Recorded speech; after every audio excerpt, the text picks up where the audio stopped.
इंग्रजीशिवाय सगळीकडे लोक पुढे गेलेले आहेत.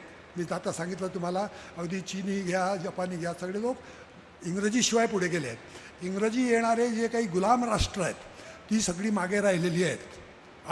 इंग्रजीमध्ये 18व्या शतकापर्यंत एकही लेखिका झालेली नाही. जेन ऑस्टिन ही पहिली लेखिका समजली जाते. मी स्वतः इंग्रजी शिकवतो, मला माहीत आहे. आणि असं असताना आपण मराठीचं महत्त्व कशाला कमी करायचं? आपल्या मुलांना त्या घाणेरड्या भाषा शिकवायच्या. जगातल्या लोकांना इंग्रजी येत नाही, तुम्ही इंग्रजी कशाकरता शिकता? फक्त अमेरिकेत आणि इंग्लंडमध्ये जाण्यासाठी? हे आपलं दुर्दैव आहे. आजपर्यंत नोबेल प्राईज जे काही मिळाले ते आपले कानडी भाषिक, तामिळ भाषिक अशा लोकांना मिळाले आहेत. अगदी बंगालमधले घ्या, आपले अय्यर घ्या, मोठमोठ्या लोकांना ते सगळे ग्रामीण देशी भाषेत शिकलेले लोक आहेत. इंग्रजी भाषिकाला नोबेल प्राईज मिळू शकत नाही. किती वर्ष झाली? 60-70 वर्षापासून पाहिलं तुम्ही. आपल्या सर्वांना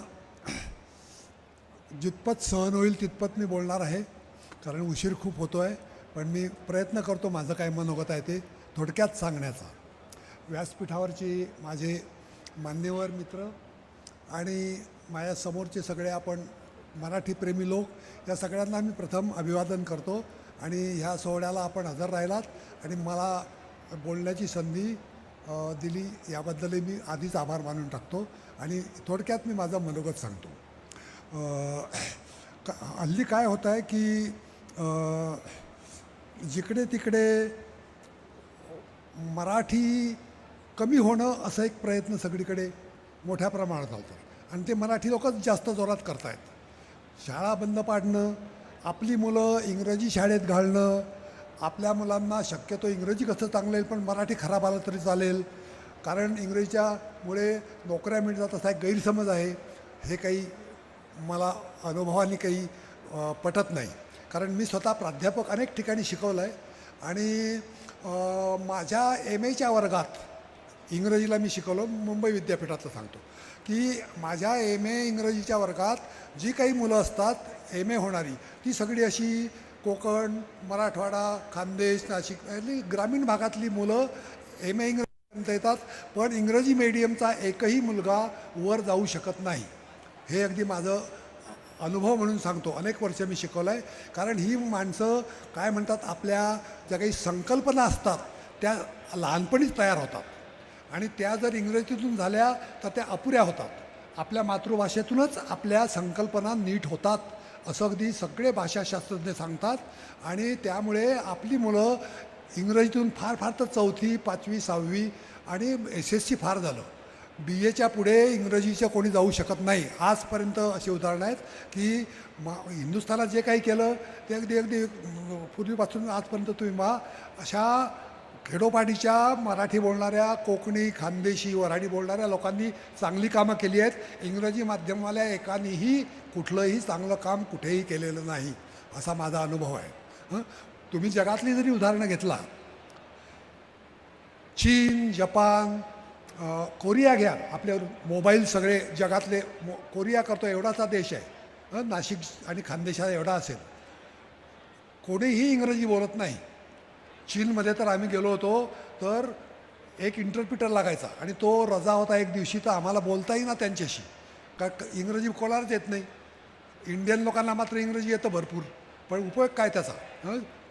जगातल्या लोकांना इंग्रजी येत नाही, तुम्ही इंग्रजी कशाकरता शिकता? फक्त अमेरिकेत आणि इंग्लंडमध्ये जाण्यासाठी? हे आपलं दुर्दैव आहे. आजपर्यंत नोबेल प्राईज जे काही मिळाले ते आपले कानडी भाषिक, तामिळ भाषिक अशा लोकांना मिळाले आहेत. अगदी बंगालमधले घ्या, आपले अय्यर घ्या, मोठमोठ्या लोकांना ते सगळे ग्रामीण देशी भाषेत शिकलेले लोक आहेत. इंग्रजी भाषिकाला नोबेल प्राईज मिळू शकत नाही. किती वर्ष झाली? 60-70 वर्षापासून पाहिलं तुम्ही. सगळे आपली विद्यापीठातली माणसं जी जातात ती सगळी वाया जातात. काय नोकऱ्या बिकऱ्या मिळतात, इकडे तिकडे जातात, काहीतरी कामं येतात, इंग्रजी येतं म्हणून अमेरिकेत जातात. आम्ही जर गेलो तर तिथे हॉटेल बॉईज म्हणून त्यांची मुलं काम करतात, कारण तिथे असं चालत नाही की तुम्ही बाप चांगला आहे म्हणून पुढे तुम्ही मुलगा होईल. अशी वाईट परिस्थिती असतानासुद्धा आपले लोक मराठीच्या विरुद्ध काम करतात. हे मी पहिल्यांदा आपल्याला माझ्या अनुभवाने सांगू इच्छितो. म्हणून आपली सगळ्यांची पहिली जबाबदारी आहे की निदान आपली मुलं आपल्या भाषेतच शिकतील असं बघा. कारण सगळे भाषिक, मी सध्या भाषाशास्त्राचा प्राध्यापक आहे आणि मी सगळीकडे याच्यावर काम केलं आहे. माझे रिसर्च करणारे लोक आहेत. सगळ्या जगातल्या सगळ्या लोकांचा असा अनुभव आहे की तुम्हाला परक्या भाषेतलं ज्ञान टिकत नाही आणि हे अगदी तुम्हाला अगदी इंग्लंड, फ्रान्स, जर्मनी तर बोलू देत नाहीत. तिथे तर त्यांचीच भाषा चालते कारण ते पुढे गेलेले लोक आहेत. आपल्यासारखे लोक मागे राहणारे फक्त इंग्रजी बोलत आहेत, ही पहिली गोष्ट. आणि त्यासाठी मराठीचं वैभव वाढवणं आवश्यक आहे. असे जे आजचे मंच आहेत ते मराठीसाठी एवढं काम करत आहेत, ही फार आनंदाची गोष्ट आहे. आणि म्हणून मला इथे येण्याबद्दलही जरा हुरूप आला की काहीतरी काम मराठीचं होत आहे, असं वाढवलं पाहिजे. ही पहिली गोष्ट मी आपल्याला सांगतो. दुसरी मी आपल्याला अशी गोष्ट सांगतो की आपण मराठीबद्दल जेव्हा विचार करतो तेव्हा ही जगातली जवळजवळ 10व्या-12व्या क्रमांकाची भाषा आहे. खरं तर स्पॅनिश बिनिश लोक सोडून दिले तर 10वीच आहे. म्हणजे मोठमोठ्या भाषा सोडल्या, जर्मन, फ्रेंच, रशियन वगैरे, तर मराठीचा नंबर येतो, अशी परिस्थिती आहे. पण दुर्दैव असं की आपल्याकडे मराठीचं एवढं वैभव टिकवणं आणि ते पुढे नेणं हे आपल्या नव्या पिढ्यांनी केलेलं नाही. हे दुर्दैव आपलं झालं आहे. जिकडे तिकडे इंग्लिश शाळा उठत आहेत.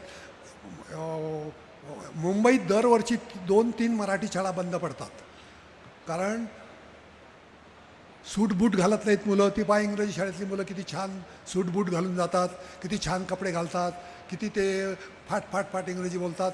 अशी मुंबईतली परिस्थिती आहे आणि दरवर्षी कमी होत आहेत आणि आपले लोक काही करत नाही त्याच्याबद्दल. सरकारही काही करत नाही, लोकही काही करत नाही आणि असं सगळं आपलं एकूण वाईट चाललेलं आहे. आणखी एक या बाबतीतली गोष्ट तुम्ही पाहाल की मराठी माणूस हा म्हटलं तर कुठली भाषा आत्मसात करू शकतो. आणि आजपर्यंतचं आपलं जे रेकॉर्ड आहे आत्तापर्यंतचं, म्हणजे आपण समजतो तितकी मराठी इतकी काय म्हणायचं ज्ञानेश्वरापासून सुरू झाली अशी नाही आहे. अभिजात मराठीच्या समितीवर मी होतो स्वतः, त्याच्यामुळे झालं. तर आम्हाला हे सिद्ध करावं लागलं की मराठी ही कुठल्याही हिंदीपेक्षा, इवन तामिळ आणि कानडीपेक्षाही जुनी भाषा आहे. कारण पाणिनी इसवी सनाच्या 4व्या-5व्या शतकातला पाणिनी जेव्हा व्याकरण लिहितो तेव्हा मागधी अर्धमागधीचं वर्णन करताना म्हणतो की मागधीमध्ये षष्ठीचा प्रत्यय असा आहे, अर्धमागधी तितका आहे, शौरथ तितका आहे, शेषम महाराष्ट्रीवत असं पाणिनीचं वचन आहे. म्हणजे षष्ठीचा एवढा प्रत्यय सोडला तर बाकीचं सगळं महाराष्ट्रीवत. आता महाराष्ट्रीवत म्हणणं म्हणजे महाराष्ट्रीसारखा म्हणजे हिंदुस्थानातल्या पाणिनी जो काही वाचत होता त्या सगळ्यांना महाराष्ट्री येत होतं. नाहीतर महाराष्ट्रीवत म्हणायची काय गरज आहे? महाराष्ट्रीवत आहे म्हणजे तुम्ही महाराष्ट्रीसारखं बाकीचं आहे, बाकीचं तो सांगत नाही. असं पाणिनीपासून मराठीचं वैभव आहे. एवढंच नाही तर जो जगप्रसिद्ध ग्रंथ कथासरितसागर ज्याचं म्हणतात, बृहत कथा, तो इसवी सनापूर्वी 2ऱ्या शतकातला मराठीतला एक क्लासिकल ग्रंथ आहे. तो आपल्याला माहीत नव्हता आणि तो जर्मनीत भाषांतर केल्यामुळे त्याचं जगप्रसिद्ध भाषांतर झालं. असा मोठा ग्रंथ इतर कुठल्याही भाषेमध्ये, अगदी इंग्रजीतसुद्धा नाही. इंग्रजीचं काय, आम्ही परवा एका सेमिनारमध्ये होतो की मराठीतली पहिली कवयित्री जरी घेतली तर तुम्हाला गाथा सप्तशतीतल्या बाया, गाथा सप्तशती आपल्याला माहीत असेल की खेड्यातल्या मुली बाया जे गाणं गातात जात्यावर की त्यावर काहीतरी गमतीदार अशा काहीतरी विनोदी आहेत. म्हणजे उदाहरणार्थ 2च ओळीत पण त्या इतक्या पुढे गेलेल्या स्त्रिया होत्या. इसवी सनापूर्वी 2रं शतक, सातवाहन काळ. आणि कुठल्याही अगदी ग्रामीण क्षेत्रातल्या आजसुद्धा आपल्याला बहिणाबाईपर्यंत ते दिसतं की त्या लोकगीतंसुद्धा किती पुढे गेलेली आहेत, किती मोठ्या प्रमाणात. माणसा कधी होशील माणूस, म्हणजे माणसाला म्हणायचं माणूस पण तो माणूसच नाही तर माणसं कशाला म्हणायची, एवढं इतकं सुचल ती करत असते. तसं त्या आपल्या गाथा सप्तशतीत आहे.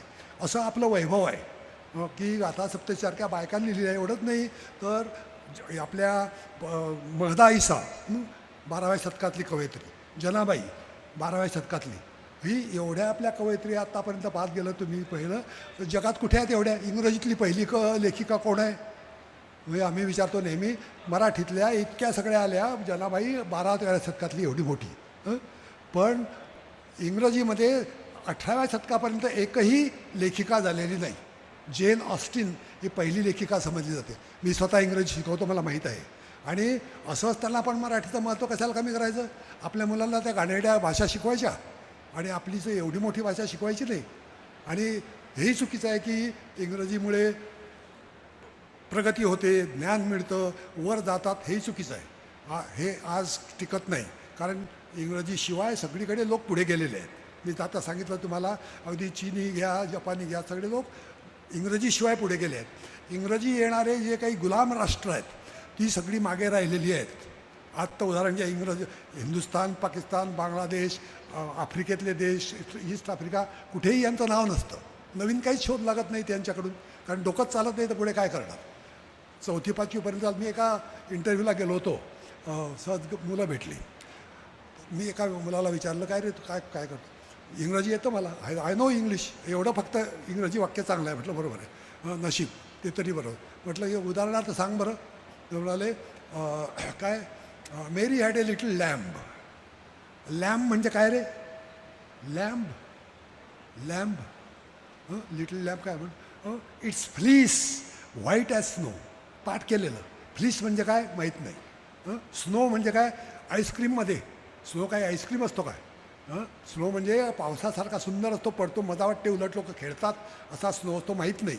पण it's fleece white as snow पाठ करायचं. आणि तेच डोक्यात घेऊन पुढे मोठे झाले की मग फिजिक्स, केमिस्ट्रीमध्ये असंच चालतं की ते स्नोचा अर्थ चुकीचा, फ्लीजचा अर्थ चुकीचा. तसं तिकडे सुद्धा कुठलंही नीट कळत नाही, कुठलाही प्रकार नीट कळत नाही. पण आपला अगदी खेड्यातला गावठी, अगदी उत्तर महाराष्ट्राला घ्या, वऱ्हाडातला घ्या, दक्षिणेतल्या बारक्या बारक्या गोष्टी पटकन सांगतो. भूकंप म्हणजे काय पटकन कळतं, कारण भूकंप कळतं. किंवा कुठल्याही याला बारक्या गोष्टी, ज्वारी, बाजरी वगैरे, याला तर आपल्या धान्यातसुद्धा माहीत नाही काय म्हणतात त्यांना, खातो आपण ते माहीत नाही. पण काहीतरी बोलतात मग सिरियल बिरियल असं नाव द्यायचं. सिरियल म्हणजे तो सगळा गट असतो, ते काही सिरियल नाही. जवार हेच खरं नाव आहे, तर ज्वारीच म्हणाल त्यापेक्षा. अशी दुर्दैवानी वाईट आपल्या मुलांची, आणि आपण त्याला जबाबदार आहोत. आणि हे सगळं तुम्हाला सगळीकडे दिसेल की हे वाढत वाढत इतकं चाललं आहे आज की आज शाळा बंद होत आहेत, इंग्रजीत शाळा मुलांना पाठवायचं आहे. ही मुलं पुढे काही करू शकत नाहीत, मागे पडतात. आणि आपलं हे दुर्दैव होत आहे की एवढी मोठी भाषा की जी आता मी सांगितलं ते इसवी सनापूर्वी सोडा, पण अगदी 11व्या लीळाचरित्र घ्या, जगात असा ग्रंथ नाही. ज्ञानेश्वरी हे विश्वची माझे घर, त्या काळात सांगणारा माणूस, कोणाला माहीत नसायचं काय विश्व आहे, घर कसं असतं, पण तेव्हा सांगितलं. तुकाराम, की सगळ्या जगात वंदनीय असा कवी, हे आपल्याकडे फार पूर्वी होऊन गेले लोक आहेत. तर ही आपली परंपरा आपण टिकवणं आणि वाढवणं आणि तिचं निदान जतन करणं. नाही पुढे वाढवता येत तर निदान ते मारू नका, जतन तरी करा. आपल्या मुलांना तुकारामाचे 10-12 श्लोक, अभंग किंवा ज्ञानेश्वरीतले 10-12 श्लोक आले तरी खूप आहे. पण ते मेरी हॅड ए लिटल लॅम्ब न आलेलं बरं.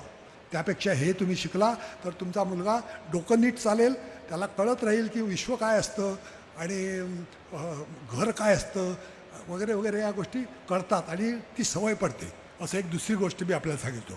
आणखीन एक मला एक गोष्ट सांगायची आपल्याला की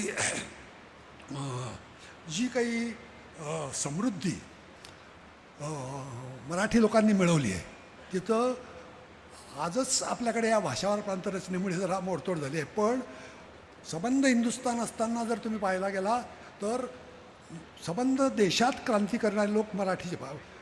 कानडीतला क्रांती करणारा आधुनिक लोक द रा बेंद्रे, इंदिरा तनय वगैरे, हे मराठी भाषेत कानडीत क्रांती केली. दुसरे गजानन महादेव मुक्तिबोध, मराठी भाषक, त्यांचा भाऊ आपल्याकडे मराठी कवी आहेच, हिंदीतली क्रांतिकारक कवी. नंतर डोगरा भाषा जी आता आम्ही रिकग्नाईज केली, 24 भाषांपैकी एक डोगरा भाषा जम्मू काश्मीरमधली, तिचा संस्थापक म्हणजे पहिला त्यांचा जो आहे तो काहीतरी भगवत प्रसाद असा तो पहिला जो तो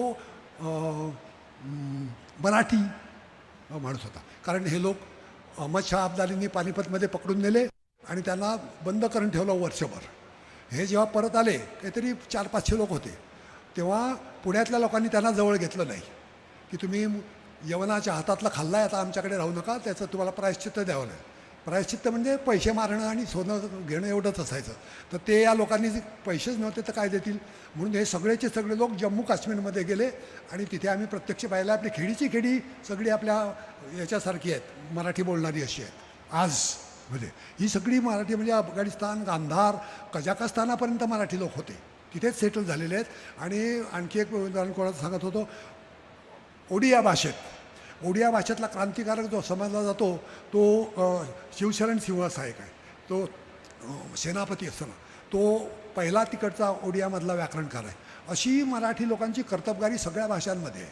अगदी तंजावरचे भोसले घ्या किंवा बडोद्याचे गायकवाड घ्या किंवा ग्वाल्हेरचे शिंदे घ्या, कुठेही गेले तरी त्यांनी त्या भाषेकरता खूप काम केलं आणि आपली भाषा जतन केली. असा मराठीचा खास ऑल इंडिया असा सबंध भारतीय पर्स्पेक्टिव्ह आहे. हे जे विविधतेचं काय म्हणायचं तंत्र आहे ते मराठी लोकांनी सांभाळलं आहे आणि हे सगळ्या हिंदुस्थानातल्या लोकांना पण आदर्श आहे की असं काही नसतं की आपण मराठीन ते दुसरे किंवा आपला हा भाग आणि तो दुसऱ्याचा वाईट किंवा हे खराब लोक आणि आपण चांगलं असं म्हणायची गरज नाही.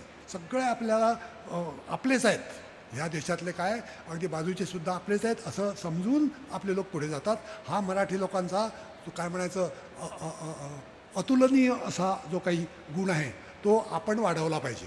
आपण असं म्हणता कामा नये की हा वेगळा आमचा नाही, हा तो नाही, तो नाही. फार काय अगदी महाराष्ट्रामध्ये गोवा आणि महाराष्ट्र आपल्याला टिकवता आलं नाही. गोव्यात मी 5 वर्ष शिकवत होतो गोवा युनिव्हर्सिटीत. सुरुवात झाली तेव्हाच गेलो मी आणि मराठीच लोक, पण मराठी लोकांनी जवळ न घेतल्यामुळे ते वेगळे झाले. त्यांना हेटाळणी करणं, खराब करणं, वाईट म्हणणं, त्यामुळे ते बाजूला पडले. अशुद्ध आहे म्हणणं, आजही तीच परिस्थिती आहे. आणि आमच्या वेळी तर फारच होती. ते आम्ही पहिल्यांदाच मग खानदेशीतच जास्त लिहायचं आणि आपलीच भाषा कशी पुणेरीपेक्षा चांगली आहे असं आम्ही सिद्ध केलं. म्हणजे आम्हालाच लोक म्हणायचे त्यावेळी की यार काही बोलायला लागलो कुठल्याही विषयावर, इतिहासावर, कशावर, तुमची भाषा आधी सुधारा, मग बाकीचं बोला. म्हणजे आपल्याला तुच्छ समजायचं, काही बोलू नये आपण. असं एकदा काहीतरी मी असंच बोलत होतो की आपल्याकडे काय काय चाललं आहे वगैरे, वाईट चाललं. तुम्हाला तुमची भाषा आधी सुधारा, दुसऱ्यांदा कशाला बोलता. म्हटलं भाषा कशा काय सुधारायची, आमचीच भाषा चांगली आहे. कोण म्हणतं की वाईट आहे, आमची खानदेशी भाषा पूर्वीपासूनही चालली. पुणेरीच तुमची आत्ताची आहे अलीकडची 200 वर्षातली. उदाहरणार्थ म्हणे तुमचं जे होतं असतं तर काय होतं हे शब्द अशुद्ध आहे. काय पाहिजे तर होतं पाहिजे. म्हटलं असं जर आहे तर तुम्ही पुणेरी लोक नव्हता असं म्हणता की नाही. तो नव्हता, तिथे कसं होतं चालतं आणि इथे कसं होता नाही. आमचीच भाषा शुद्ध आहे, उलट तुम्ही ती शिकायला पाहिजे असं आम्ही लहानपण शिकलो. त्यामुळे आम्ही लेखक होऊ शकलो की आपली जी मातृभाषा आहे, म्हणजे आईने शिकवलेली भाषा त्याला मातृभाषा म्हणतात. मातृभाषेचा हा अर्थ आहे. तर आपली आई जशी आपल्याला वंदनीय आहे तशी आपली भाषाही वंदनीय आहे आणि तिचं जे आहे ते आपण मान्य केलं पाहिजे. की कुठेही मी जाईन तर मी मराठीतच विचार करीन.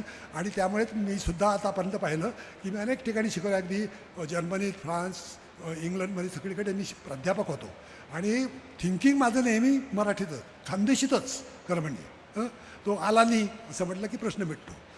आता खानदेशीत पहा, मी परवा उदाहरण दिलं की मी आणि मी नाही.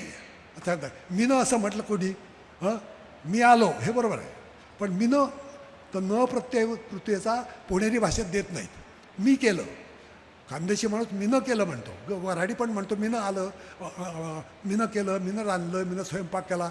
हा मीनं प्रत्यय न गेल्यामुळे काय झालं की मी केलं आणि मीनं केलं याच्यातला फरकच गेला. त्याच्यामुळे अहंभाव वाढला. मीनं केलं म्हणजे काय की मी करताय, पण मी केलं याच्यामध्ये आपण हा प्रथमा विभक्तीचा असतो, आपलं काही काम नाही आहे, सगळं असं सगळं जगभर चाललं आहे, असा फरक आहे. तर तो आपण कशाला टाळायचा. असं थिंकिंग केलं की तुम्ही मराठी चांगलं लिहिता आणि पुढे जाता आणि त्यामुळे तुम्हाला मग साहित्यातही काही करता येतं. तुम्ही जर दुसऱ्याची भाषा बोलला, इंग्रजी बोलला तर तुमच्या हातून कधीही चांगलं होणार नाही. एवढंच नाही तर तुम्ही कुठल्याही इंजिनिअरिंगमध्ये जा, आर्किटेक्चरमध्ये घ्या, हे आपली जी परिस्थिती आहे ना आजची, मुंबईत पहा, तुम्ही कुठे पहा, शिस्त नाही, फुटपाथ नाही, वाहनांना रोज अपघात किती होतात, 10 अपघात रोज, जगात कुठे नाही असे. अशी आपली कल्चर आहे. याचं कारण आपले लोक इंग्रजी शिकून आर्किटेक्ट झालेले आहेत, इंग्रजी शिकून सेक्रेटरी होतात आणि मोठे आय ए एस वगैरे अशा लोकांच्यामुळे आपला देश बिघडतो आहे. आपलाच लोक म्हणजे पूर्वीपासून आपण पाहिलो अगदी महात्मा गांधीसारखे, विनोबा भावेसारखे किंवा आपल्याकडे जी खूप शेतकरी क्रांती झाली, शरद जोशीसारखे असे लोक वाढल्याशिवाय आपला महाराष्ट्रच काय एकूणच मानवी समाज सुधारणार नाही. आणि आमचे भाषाशास्त्रज्ञ तर स्पष्टच सांगतात की सगळ्या देशांना खरिते पाठवले आहेत. ते आम्ही परवा आमच्या एका पंतप्रधानांनाही दाखवलं की निदान प्राथमिक शाळा तुमच्या देशात, स्वतंत्र देशांना लिहिल्या, सगळ्या युनायटेड नेशन्स ऑर्गनायझेशन सगळे भाषाशास्त्रज्ञांचं ते हे मत आहे की निदान प्राथमिक शिक्षण आपापल्या मातृभाषेत झालं पाहिजे.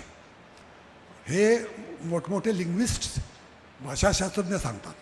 आपल्याकडे नेमकं प्राथमिक शिक्षण दुसऱ्या भाषेतून केल्यामुळे ती डोकी आऊट होतात, लुडी माणसं होतात आणि पुढे आपली प्रगती कशात होत नाही. हे आपलं खोटं चाललं आहे की आपण जगातली सगळ्यात मोठी आर्थिक संस्था आहे, सगळ्यात कुठे नाही. जगात सगळ्यात जास्त लोकांना खायला मिळत नाही. जगात जास्त बलात्कार स्त्रियांचे म्हणजे कितीतरी दररोज दर तासाला कितीतरी आहेत. हे आता मी विसरलो आकडा, पण दर तासाला बलात्कार अमेरिकेत होत नाहीत की हिंदुस्थानात होतं. ही आपली कल्चर आहे. हे सगळं भाषांचे एकमेकाचे संबंध नाहीत, काही नाही. पूर्वी आपले कोण महादजी शिंदे हे त्या तिकडे अहमद शाह अब्दालीला ठणकावून सांगायचे की तुमच्या देशात परत जा. त्याला इंग्रजी बोलायची काहीच गरज नव्हती. समजायचं ज्याला त्याला जो तो करून घेतो अर्थ. असं आपापल्या भाषेतून आपापलं सत्व जे आहे ते टिकवणं हे आपण मराठी लोकांनी तरी वाढवलं पाहिजे, कारण आपल्याला ती परंपरा आहे. इतरांना कोणाला माहीत नाही, आम्हाला फार माझा अभ्यास नाही, पण सगळीकडे हे जे जगभर जे चाललेलं आहे की आपली भाषा शिका, परकी भाषा बंद करा. खरं तर नियमच पाहिजे, कायदेच केले पाहिजे की निदान 4थीपर्यंत. युनोनीच सांगितलं, युनायटेड नेशन्स ऑर्गनायझेशनचं मत असं आहे की 4थीपर्यंत फक्त देशभर आपापल्या भाषाच शिकते. आता आपण सोडून द्या की आपण भिल्ली डांगी असे शब्द आहेत आदिवासी लोकांचे, त्याही भाषा शिकवल्या पाहिजे. ते तर दूरच राहिलं, आपण मराठी शिकवत नाही आहेत. आणि उद्या अशी परिस्थिती येईल मित्र हो की मराठीला अल्पसंख्याकाचा दर्जा द्या अशी परिस्थिती येईल, किंवा आमच्याकरता रिझर्वेशन ठेवा, मराठी आहोत आम्ही अशी परिस्थिती येईल. हे असे ज्ञानेश्वर आणि चक्रधर आणि यांच्यासह परिस्थितीची अशी पाळी यायची शक्यता आहे. कारण मराठी शिक्षणाला वाईट दिवस आले आहेत. ते आपल्यासारख्यांनी जे काही सुबुद्ध असतील त्यांनी कमीत कमी बंद करावे आणि याच्यातूनच मार्ग काढावा. कारण जगात कुठेही दुसऱ्या परक्या भाषेतून पुढे जाता येत नाही अशी परिस्थिती आहे. थोडक्यात म्हणजे मला काय सांगायचं ते मी सांगितलं मित्र. मी शेवटून आपल्याला एवढंच सांगेन की आपल्या जे काही लिंग्विस्टिक सर्वे होतात, जगातल्या भाषांचे सर्वेक्षण, त्याच्यात दरवर्षी 25 भाषा नाहीशा होतात असं स्टॅटिस्टिक्स आहे अगदी सगळीकडे. आणि आपल्या देशातल्या सुद्धा काहीतरी म्हणजे सर्वेप्रमाणे दरवर्षी 5 ते 7 भाषा नाहीशा होतात. नाहीशा आता हळूहळू असं होतो तो मराठीच नाहीशी झाली तर काय करणार आपण? म्हणजे इंग्रजीच बोला आणि ती अशी घाणेरडी इंग्रजी. अशी परिस्थिती येईल की तुम्ही असे गुलाम आणि रिझर्वेशन मागणारे होणार. एवढ्या मोठ्या देशांनी आणि एवढ्या मोठ्या महाराष्ट्रातल्या कल्चरनी असं रिझर्वेशन मागणं पुढे लाज वाटेल अशी परिस्थिती आज आलेली आहे. आणि हे लेखक म्हणून मला फार काय म्हणतात लज्जास्पद वाटतं. मी आपल्यासमोर माझी ही काही वेदना ती मांडली, आपण ऐकून घेतलं त्याबद्दल मी आपला आभारी आहे.